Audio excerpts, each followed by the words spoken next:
والسلام علی سید الانبیاء والمرسلین اما بعد فاعوذ باللہ من الشیطان الرجیم بسم اللہ الرحمن الرحیم۔ الحمدللہ الحادی پروگرام میں احکام قرآن پر کلام چل رہا تھا، اور ان احکام میں سے ایک حکم اللہ تعالیٰ نے جو دیا، جو مختلف انداز سے قرآن میں بیان فرمایا، وہ نماز کا حکم بھی تھا۔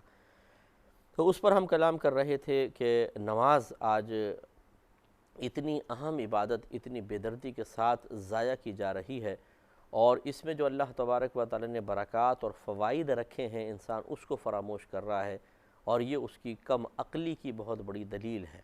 اگر عقل ہوتی تو کبھی بھی اللہ تبارک و تعالی کی دی ہوئی نعمت کو انسان ٹھکرا کر دوسری چیزوں کی طرف نہ بڑھ جاتا۔ یہ غلطی ہے ہماری۔ تو ہم یہ بتا رہے تھے کہ بہت سے لوگ ایسے ہوتے ہیں کہ پریشان حال ہیں، گھر میں لڑائی ہے، جھگڑا ہے، فتنہ ہے، فساد ہے، اور نا اتفاقیاں ہیں، اولاد نافرمان ہے، جاب نہیں ہے، جی کاروبار نہیں چل رہا ہے، بچیوں کی شادی نہیں ہو رہی، قرضہ بال بال قرض میں جکڑ چکا ہے، اور انتہائی پریشان۔ بعض کہتے ہیں جی میں بس دل چاہتا ہے خودکشی کر لوں۔ اچھا، نماز تو آپ پڑھتے ہوں گے؟ جی نماز تو نہیں پڑھتا۔ اب یہ دیکھیں عقل پہ کیسے ہمارے پتھر پڑ گئے ہیں کہ خودکشی کرنے کے لیے تیار ہے، نماز پڑھنے کے لیے تیار نہیں ہے۔ ایسا پپو ہے کہ مطلب ہم یوں بھولے بھالے بن جاتے ہیں۔ پپو مینز بھولا بھالا، کہ ایسے بھولے بھالے بن جاتے ہیں کہ معاذ اللہ جان بس میں دے دوں، تو یہ بھی ایک طرح سے دل کو سمجھانا ہوتا ہے کہ شاید اللہ تعالیٰ میرے اس جان دینے کے ارادے کی وجہ سے میری مصیبت دور کر دے، یا دوسرا اس میری بات کو سن کے میرے لیے خلوص سے دعائیں شروع کر دے۔ تو جان دینے کے لیے انسان تیار ہے۔ بھائی 5 وقت نماز پڑھ لو نا، نماز پڑھو، پھر وعدہ خداوندی پورا نہ ہو تو آپ کہیں کہ جی دیکھیں میں نے نماز پڑھی اور وعدہ خداوندی پورا نہیں ہو رہا۔ اتنا اللہ تعالیٰ نوازتا ہے جس کی کوئی انتہا نہیں۔ لیکن وہ نماز فوائد حاصل کرنے کے لیے نہیں پڑھنی چاہیے، صرف اللہ کے لیے، اللہ کی رضا کی خاطر، اور اس کے بعد اللہ تعالیٰ بہت ہی نعمتوں سے نوازتا ہے۔ ان مع العسر یسرا فان مع العسر یسرا فان مع العسر یسرا ان مع العسر یسرا۔ اللہ تعالیٰ فرماتا ہے کہ بے شک ہر مشکل کے ساتھ یا مشکل کے بعد آسانی ہوتی ہے۔ پھر فرمایا بے شک ہر مشکل کے بعد ایک آسانی ہے، یا مشکل کے ساتھ ایک آسانی ہے۔ تو ساتھ سے مراد یہی ہے کہ پہلے اگر مشکل آتی ہے تو اس کے ساتھ ساتھ آسانی بھی اللہ نے رکھی ہے، اس کا وعدہ ہے۔ اور ان آسانیوں کو حاصل کرنے کے لیے بہترین طریقہ نماز ہے۔ انسان نماز پڑھے پابندی کے ساتھ، بڑی برکت ہوتی ہے، گھر میں نورانیت ہوتی ہے۔ یہ اللہ کا حکم ہے۔ اور فرمایا کہ وَإِنَّهَا لَكَبِيرَةٌ إِلَّا عَلَى الْخَاشِعِينَ، اور بے شک یہ نماز ضرور بھاری ہے، بڑی ہے، سوائے خشوع خضوع کرنے والوں پر۔ اب اس کے 2 مفہوم ہو سکتے ہیں۔ پہلے خشوع خضوع کرنے والا کون ہے؟ کہ جو مخلص خالص ہو کر اپنے دل کو خالص اللہ تعالیٰ کی طرف متوجہ کر خوف خدا کے ساتھ نماز ادا کرے گا، تو ہم کہیں گے یہ خشوع و خضوع سے نماز ادا کرنے والا ہے، یعنی عاجزی کے ساتھ اور مکمل توجہ کے ساتھ جو اللہ کی طرف متوجہ ہو کے نماز ادا کی جائے، اسے کہتے ہیں خشوع خضوع کے ساتھ نماز ادا کی گئی ہے۔ تو معلوم ہوا کہ خشوع ہے یا خضوع ہے، یہ قلب کی کیفیات ہیں، یعنی دل میں خوف، ڈر، اللہ تعالیٰ کی طرف توجہ اور عاجزی، انکساری، کیونکہ اللہ تعالیٰ کی بارگاہ میں جتنا انسان اظہار ذلت کرتا ہے اتنا ہی وہ قابل عزت ہوتا ہے۔ تو اس طریقے سے ایک صحابی، ایک شخص تھے، وہ نماز پڑھ رہے تھے، رحمت کونین صلی اللہ علیہ وسلم وہاں تشریف لائے، تو دیکھا وہ داڑھی پہ ہاتھ پھیر رہے تھے نماز پڑھتے پڑھتے۔ تو سرکار صلی اللہ علیہ وسلم نے صحابہ سے فرمایا کہ اگر اس شخص کے دل میں خشوع ہوتا تو اس کے اعضاء بھی خشوع پذیر ہوتے، یعنی اس کے دل میں اگر خوف خدا ہوتا، اللہ کی طرف توجہ ہوتی، تو پھر اس کے اعضاء بھی وہ ظاہر کرتے کہ واقعی اللہ تعالیٰ کی بارگاہ میں کھڑا ہوا ہے، کہ حرکت نہ کرتے، کھیلتا نہیں اپنی داڑھی کے ساتھ، ادھر ادھر متوجہ نہ ہوتا۔ تو معلوم ہوا کہ اگر ہمارے ظاہری اعضاء کسی اور کام میں مشغول ہوں گے، اللہ کی بارگاہ میں بادب طریقے سے ہم نہیں کھڑے ہوئے، تو یہ اس بات کا ثبوت ہے کہ دل میں بھی خشوع و خضوع نہیں ہے۔ تو اللہ تعالیٰ فرما رہا ہے کہ یہ نماز خشوع و خضوع کرنے والوں پر بھاری ہے۔ تو یہ 2 اعتبار سے ہوگا۔ ایک تو اس کا بھاری ہونا اس اعتبار سے کہ عام لوگوں کو نماز کی اہمیت کا احساس نہیں کہ یہ کتنی اہم عبادت ہے۔ امام زین العابدین رضی اللہ تعالی عنہ جب نماز ادا کرنے لگتے، نماز کا وقت آتا تو رنگ زرد پڑ جاتا تھا، یعنی پیلا پڑ جاتا تھا بہت، اور بڑا ایسا آثار ہوتے خوف جیسے طاری ہو گیا ہے. تو کوئی پوچھتا کہ آپ کے پوری کیفیت کیوں طاری ہوئی؟ تو آپ ارشاد فرماتے ہیں کہ کیا تمہیں نہیں پتہ کہ میں کتنے بڑے رب کی، کتنے بڑے بادشاہ کی بارگاہ میں کھڑا ہونے والا ہوں؟ تو جو نماز کی اہمیت جانتے ہیں ان کے لیے نماز انتہائی بھاری ہے. کیونکہ دیکھیں نا، جب ایک ذمہ داری ادا کرنی ہو ایک بادشاہ کے دربار میں، میں بلا تمثیل ایک مثال دیتا ہوں.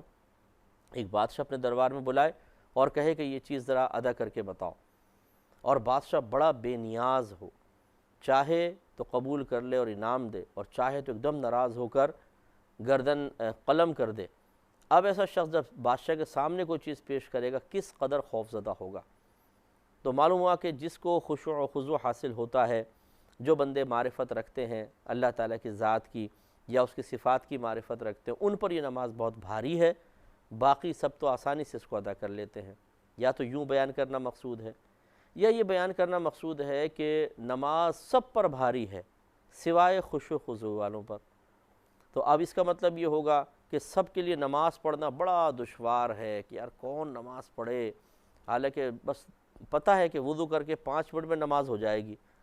سب سامنے نماز پڑھ رہے ہوتے ہیں بسا اوقات، لیکن اتنی ہمت نہیں ہوتی. گیم کھیلتا رہے گا آدمی، ٹی وی دیکھتا رہے گا، آنکھیں بند کر کے پیچھے ٹک جائے گا.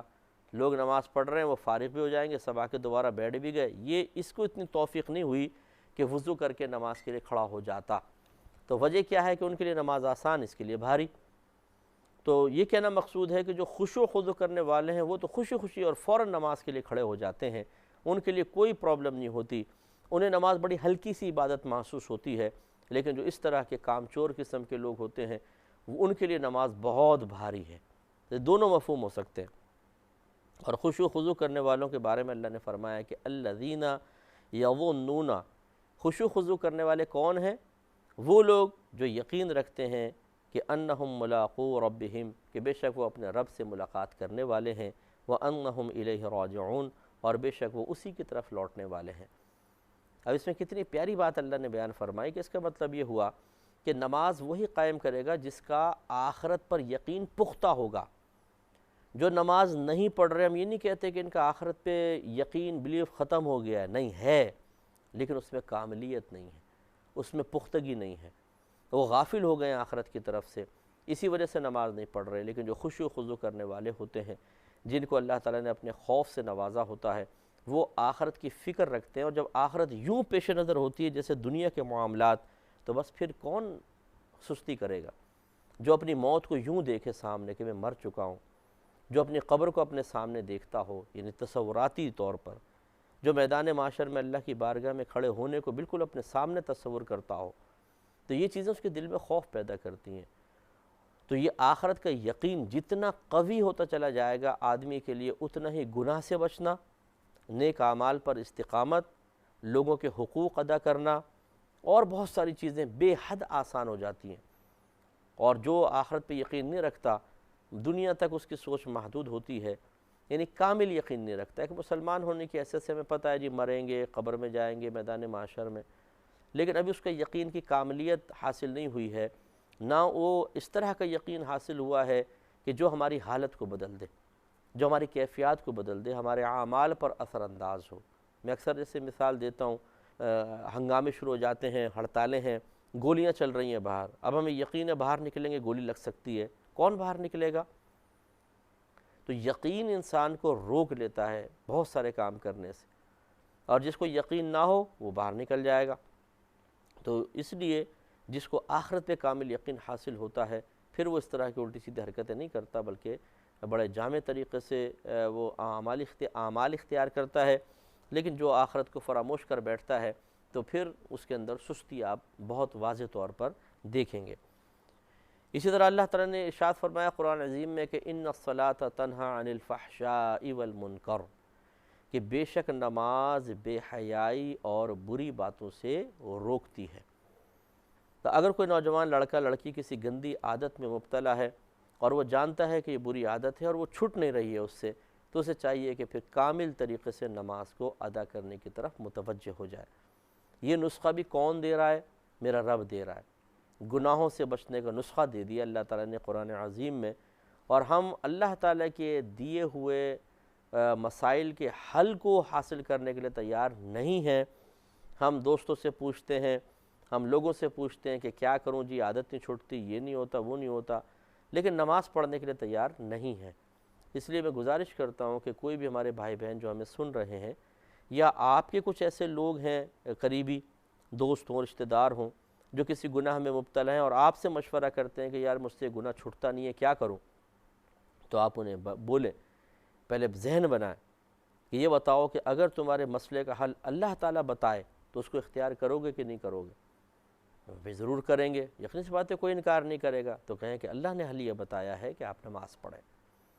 تو جب انسان، میں کہتا ہوں، یقین سے کہتا ہوں، آپ فجر کی نماز کے لیے اٹھیں، اپنی نیند کو قربان کریں، بستر چھوڑیں، تازہ وضو کریں، جماعت سے نماز پڑھیں، ایسا نور پیدا ہوگا دل میں کچھ انتہا نہیں، خاص طور پہ فجر کی نماز۔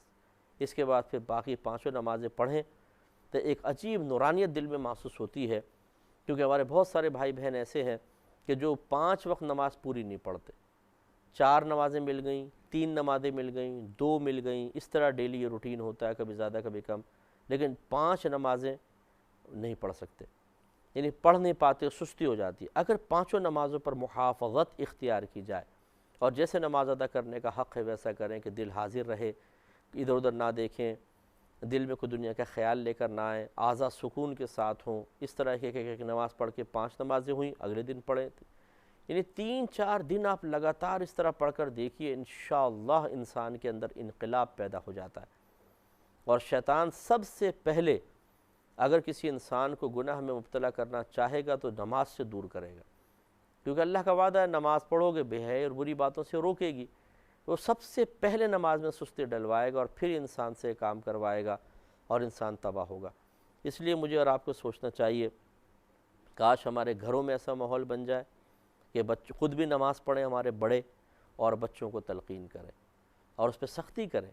شروع سے سختی کر کے چلیں گے تو بچے بڑے ہونے کے بعد نماز کے عادی ہوں گے۔ اگر آپ پہلے خود آپ نے چونکہ نماز قضا کرتے رہے ہیں تو کیا کہیں، کیسے کہیں بچوں کو، دبے دبے الفاظ میں کہہ دیا، بچوں نے نہیں مانا، آپ نے چھوڑ دیا۔ اب جب وہ بڑے ہو جاتے ہیں تو پھر اب جب بری عادتوں میں گرفتار ہوتے ہیں، پھر انسان کہتا ہے کہ یار چلو میں ان کو کچھ نیک بنانے کی کوشش کروں، تو پھر کیسے بنیں گے بچے نیک؟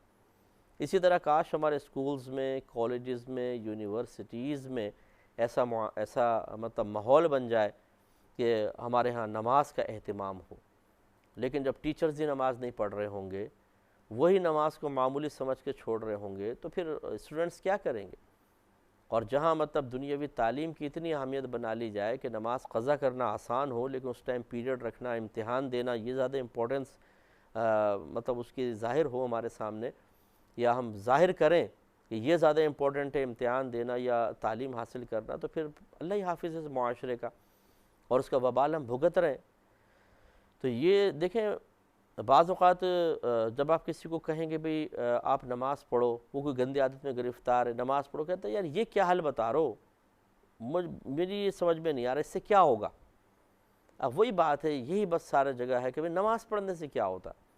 یہ بے وقوفی ہے بہت بڑی، نماز پڑھنے سے بہت کچھ ہوتا ہے، اس لیے کہ ہمارا رب ارشاد فرما رہا ہے نماز سے کچھ بھی نہ ہوتا، کوئی فائدہ بھی حاصل نہ ہوتا تو ہمارے رب کا حکم تھا ہمیں کرنا ہی کرنا تھا، لیکن اللہ نے تو فائدے بیان فرمائے۔ وَاسْتَعِينُوا بِالصَّبْرِ وَالصَّلَاةِ میں نے عرض کر چکا ہوں کہ نماز جب مصیبت آ جائے، پریشانی آ جائے تو صبر اور نماز سے مدد طلب کرو، تو اس میں بڑی برکت ہوتی ہے، پریشانیاں دور ہوتی ہیں وغیرہ۔ اسی طرح برائی میں اللہ تعالیٰ ارشاد فرما رہا ہے، تو اب ایک عام آدمی کی سوچ، عام آدمی کا اگر وہ کہتا ہے جی میرا تجربہ ہے، میں تو بڑی نمازیں پڑھی کچھ بھی نہیں ہوا، تو بھائی آپ نے اصل میں نماز نہیں پڑھی، آپ نے بزنس کیا تھا، آپ نے نماز پڑھی، دیکھا کہ اس سے کیا بینیفٹس حاصل ہوتے ہیں، جو آپ کو چاہیے تھے وہ نہیں ملے تو آپ نے نماز چھوڑ دی۔ جیسے ایک آدمی کاروبار کرتا ہے کچھ خاص مقاصد کے ساتھ، وہ مقصد پورے نہیں ہوتے تو کاروبار بند کر دیتا ہے۔ نماز پڑھ کر دیکھیں، کاروبار نہ کریں، پھر آپ دیکھیے کہ اللہ تبارک و تعالیٰ کتنی برکات سے نوازتا ہے۔ اور یہ یاد رکھیں کہ صرف نماز، یہ بھی ہمارے ایک المیہ ہے کہ یہ نماز شروع کر دی، باقی علم نہیں سیکھ رہے ہیں۔ ڈاکٹر جب آپ کو ایک نسخہ لکھ کر دیتا ہے، آپ یہ گولی کھائیں اس مرض میں بہترین ہے، تو اس کو یہ کہنے کی ضرورت نہیں ہے، اور مطلب یہ کوئی بے وقوفی ہوگا جو یوں سمجھے کہ جی گولی کھا لو پرہیز کرو نہ کرو، تو ڈاکٹر کو کہنے کی ضرورت نہیں ہے کہ یہ بھی گولی آپ کھائیں گے تو ان چیزوں کا آپ کو پرہیز کرنا پڑے گا۔ تو اسی طریقے سے جب اللہ نے فرمایا کہ بے شک نماز بے حیائی اور بری باتوں سے روکتی ہے، تو اس کا مطلب یہ نہیں ہے کہ صرف آپ نماز پڑھ لیں تو باقی سب چیزیں چھوڑ دیں، کچھ مسئلہ نہیں ہے، نماز روک لے گی۔ نماز کے ساتھ ساتھ اور بہت ساری چیزیں بھی انسان کو کرنی پڑیں گی، کیونکہ یہ ایک ہی حکم تو نہیں ہے نا، اس کے ساتھ اور احکام بھی ہے۔ جسے میرے آقا صلی اللہ علیہ وسلم ارشاد فرماتے ہیں کہ تم صرف پرہیزگار کو دوست بناؤ اور تمہارا کھانا بھی صرف پرہیزگار ہی کھائے۔ اب یہ کتنی پیاری بات ہے، ترمذی کی روایت ہے کہ آپ اچھی صحبت رکھیں، اچھے دوستوں کو اپنے ساتھ رکھیں، تو پھر نماز اور اچھی دوستی، پاکیزہ ذہن دوست، پھر دیکھیں برکت کتنی حاصل ہوتی ہے۔ اسی طریقے سے گناہوں سے منع کیا گیا ہے۔ بعض اوقات انسان نماز بھی پڑھ رہا ہوتا ہے اور جان بوجھ کے خطائیں کر رہا ہے، اپنے آپ کو روکنے کی کوشش کریں۔ یہ نہیں ہے کہ نماز پہ ڈال دیں کہ نماز پڑھ لی اب نماز روک کے بتائے، تو جان بوجھ کے گناہ کرتے رہیں اور پھر یہ کہیں کہ جی نماز روک کر بتائے۔ نماز میں اتنی طاقت ہے کہ وہ روک کے بتا سکتی ہے، لیکن ہمارا یہ رویہ غلط ہے۔ ہمیں گناہ سے روکنے کا حکم دیا گیا ہے تو ہم خود اپنے آپ کو گناہ سے روکنے کی بھی کوشش کریں اور پھر نماز کا سہارا ہو ساتھ میں۔ تو خلاصہ کلام یہ کہ اور دیگر بہت سارے امور ہوتے ہیں جو اس کے ساتھ ساتھ ہمیں کرنے ہوتے ہیں۔ جیسے ڈاکٹر ایک نسخہ لکھ کر دیتا ہے تو کہتا ہے آپ دوائی کھائیں، یہ چیزیں کھا لیجئے گا اور ان چیزوں سے پرہیز کیجئے گا۔ جیسے شوگر کے مریض کو گولی دی تو کہا کہ دیکھیں لیکن یہ ضرور ہے گولی کے ساتھ ساتھ ذرا واک کر لیجئے گا، تھوڑی ایکسرسائز بھی کیجئے گا۔ یہ نہیں کہ آپ گولی پہ بھروسہ کر کے رکھیں، تو اس کی بات تو فوراً سمجھ میں آتی نہیں جی آپ بالکل صحیح کہہ رہے ہیں، بالکل صحیح کہہ رہے ہیں۔ تو ایسے ہی بس یہاں پر بھی ہے، بلا تمثیل آپ کہہ لیں، لیکن یہاں پر بھی ایسا ہی معاملہ ہے کہ آپ نماز پڑھیں گے اور نماز کے ساتھ ساتھ جو دیگر شریعت کے مطالبے ہیں ان کو پورا کرنے کی کوشش کریں، تو پھر دیکھیے کہ نماز کتنی تیزی کے ساتھ اثر کرتی ہے اور اس کے برکات سے انسان کس طرح گناہوں سے اس دور میں رہتے ہوئے بھی دور ہو سکتا ہے۔ ہمت کرنی چاہیے۔ چنانچہ اللہ تعالیٰ نے یہ ارشاد فرمایا۔ اس کے ساتھ ساتھ دیکھیں جو اشارہ ہے کہ خشوع خضوع کرنے والے کون ہیں، وہ جو آخرت پر یقین رکھتے ہیں، اللہ تعالیٰ سے ملاقات کا یقین ہے، اسی کی طرف لوٹنے والے ہیں، یہ ان کو یقین ہے۔ اس یقین کو بھی پختہ کرنے کی کوشش کرنی چاہیے نماز کی ادائیگی کے ساتھ ساتھ، تو برکات حاصل ہوں گی۔ اللہ تبارک و تعالیٰ سے دعا ہے کہ رب کریم جو کچھ ہم نے سنا ان سب چیزوں کو یاد رکھنے کی توفیق عطا فرمائے، آمین۔